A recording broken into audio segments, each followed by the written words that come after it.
तो वेलकम है दोस्तों। इस वीडियो में हम लोग जानने वाले हैं 3 जिला में अभी वैकेंसी आ चुका है आंगनबाड़ी का। ठीक है, सेविका और सहायिका के पोस्ट के लिए।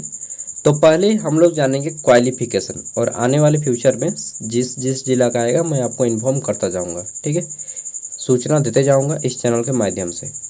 तो पहले आज हम लोग इस वीडियो में जानेंगे कि क्वालिफिकेशन क्या चाहिए, सेविका और सहायिका बनने के लिए कौन कौन बन सकती है। ठीक है, और इनका सिलेक्शन कैसे होगा ये चीज़ जानेंगे। साथ में अभी हम लोग 3 जिला की वैकेंसी भी देखेंगे। तो चलिए सबसे पहले हम लोग बात कर लेते हैं सेविका और सहायिका बनने के लिए क्या चाहिए, क्या करना होगा। देखिए, सेविका और सहायिका का चयन विभागीय संकल्प संख्या 2239 दिनांक 30/9/2022 में निहित एक तरह से बोल सकते हैं कि नियम बनाया गया था, उसी नियम के आधार पर किया जाएगा। ठीक है, आंगनबाड़ी सेविका और सहायिका 2 पोस्ट होता है। सेविका थोड़ा सा ऊंचा पोस्ट है, सहायिका थोड़ा सा छोटा पोस्ट है। ठीक है, के चयन के लिए निम्नलिखित अर्हताएं होनी चाहिए। तो देखिए, सबसे पहली पोस्ट आंगनबाड़ी सेविका की है। ठीक है, इसमें आप कम से कम इंटर पढ़े हों। कितना पढ़े हों? इंटरमीडिएट उत्तीर्ण हो एवं आंगनबाड़ी सहायिका की न्यूनतम योग्यता मैट्रिक है। ठीक है, जो सेविका रहेगी थोड़ा सा ऊंचा पोस्ट है, इसमें आपको 12वीं पास होना है। आर्ट्स कॉमर्स साइंस किसी से भी किए हो 12वीं पास होने चाहिए। साथ ही अगर आप सहायिका के लिए भर रहे हैं तो आपको 10वीं पास होना है। ठीक है, मैट्रिक पास। कितना प्रतिशत ये मायने नहीं रखता।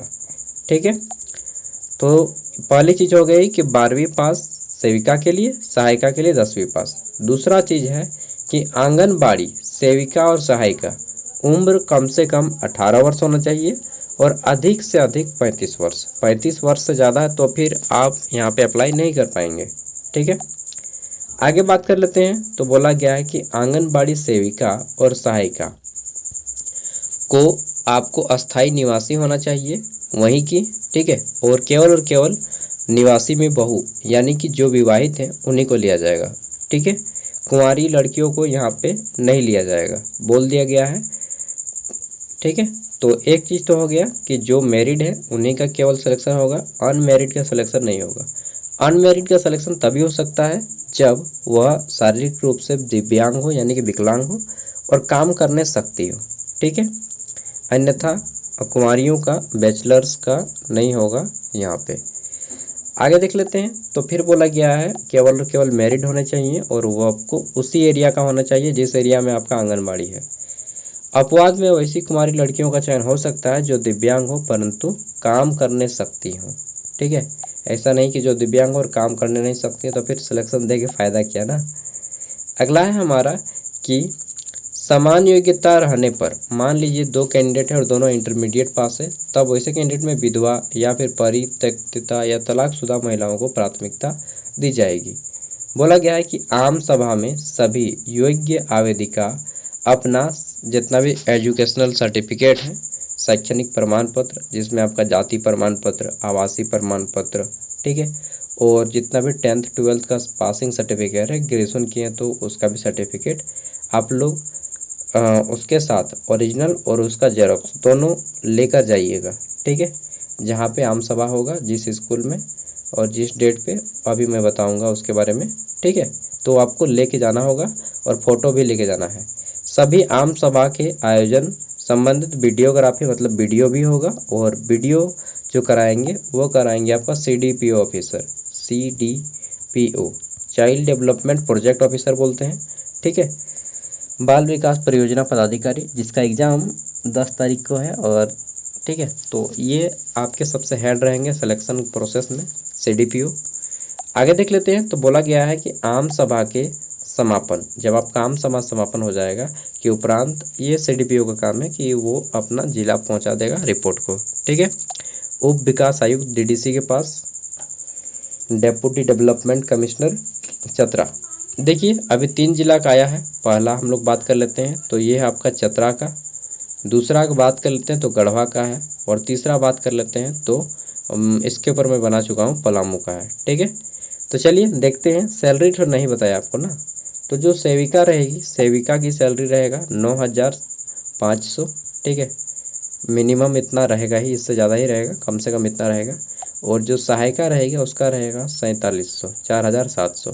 ठीक है, तो ये रहा आपका स्ट्रक्चर। और मैं एक सजेशन दूंगा कि केवल वो लोग इसमें ज्वाइन हो जिसकी नीड है। वास्तव में जिनके हस्बैंड अगर सर्विस कर रहे हैं कोई फील्ड में, तो आप उसमें मत ज्वाइन कीजिए। किसी गरीब घर के जो क्वालिफाइड हैं और जिसे ज़रूरत है थोड़ा पैसे का, और वो इजली मतलब एलिजिबल भी हैं, ऐसा नहीं। वैसे तो DDC सॉरी CDPO छांट लेंगे अपना। ठीक है, चलिए जो भी हो, सब कोई जा सकते हैं, सब कोई भाग ले सकते हैं, समाज का हर वर्ग। अब बात कर लेते हैं कि आपको आपके गांव में कब जाना है, कहाँ पे जाना है। तो देखिए, सबसे पहले अपना देखिए, ये आपका प्रखंड परियोजना इटखोरी है, फिर परियोजना टंडवा है, परियोजना प्रतापपुर। ठीक है, सब अपना अपना देख लीजिएगा। प्रतापपुर के बाद आता है आपका चतरा ग्रामीण और सिमरिया, फिर है हंटरगंज। ठीक है, उसके बाद आपको देख लेना है आप किस में आते हैं, किस परियोजना में। ठीक है, कौन सा परियोजना है आपका।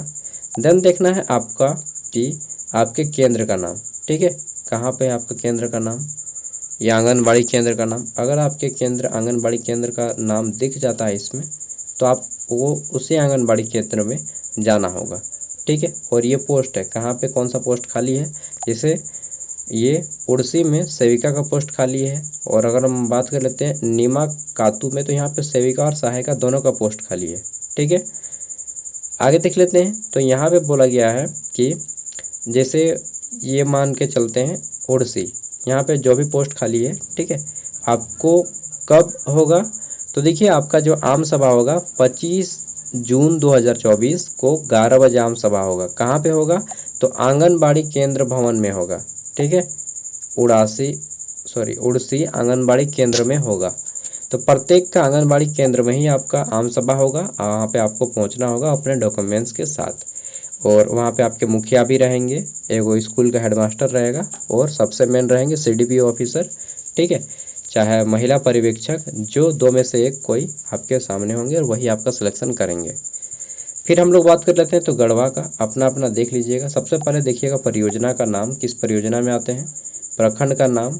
ठीक है, और आपका केंद्र का आंगनबाड़ी अगर आता है इसमें, तो यहाँ पे देखिएगा पे कि कौन सा पोस्ट खाली है और आपके जो परियोजना है आंगनबाड़ी में कब है। जैसे यहाँ पे 24 जून 2024 को दिखा रहा है, 9 से 12 बजे के बीच में आम सभा होगा। ठीक है, तो अपना अपना चेक कर लीजिएगा। पूरा लिस्ट मैं दे रहा हूँ दोनों का, और साथ में ये पलामू का तो दिया ही था, फिर भी दे दूंगा इसमें भी। ठीक है, तीनों जिला का लिस्ट एक ही साथ। तो जिनको अप्लाई करना है कर सकते हैं। अगर अगल बगल में आपके कोई होंगे तो इन तक शेयर कर दीजिएगा। जनरली ये सारे नोटिस आपको नहीं मिल पाते हैं, इसलिए मैं आपको इस चैनल के माध्यम से देता हूँ। बाकी जो लोग फर्स्ट टाइम आए हैं सब्सक्राइब कर लें, क्योंकि आपको इसी तरह से अपडेट मिलते रहेंगे। Thank you, bye. काफ़ी रात हो गया, मुझे भी अब लिखना है, 9:30 बज गया यार। Thank you, bye, all the best. और हाँ, आपको इंटरव्यू में पूछा जाएगा कि आपने पढ़ाई कब किया, कहाँ से किया, कैसे किया। ठीक है, आप आंगनबाड़ी के बारे में क्या जानते हैं, यही सब क्वेश्चन आएगा। इंटरव्यू जैसा होगा आपका वहाँ पे आम सभा में। ठीक है, और कोई भी घूस तूस नहीं चलेगा, ये फिर आप लोग मन से निकाल दीजिए। ठीक है, घूस वगैरह बिल्कुल नहीं होगा। अगर आप में क्वालिफिकेशन है, क्वालिटी है, तो आपका सिलेक्शन होगा, नहीं तो सिलेक्शन नहीं होगा। ठीक है, चलिए जो भी इच्छुक है 10वीं 12वीं पास सब चले जाइएगा अपने अपने केंद्र में। और बोलिएगा कि मेरा केंद्र का नाम नहीं है, तो आपका नहीं होगा। जिसका केंद्र का नाम है उसी के आसपास का आदमी को ही लिया जाएगा। ठीक है।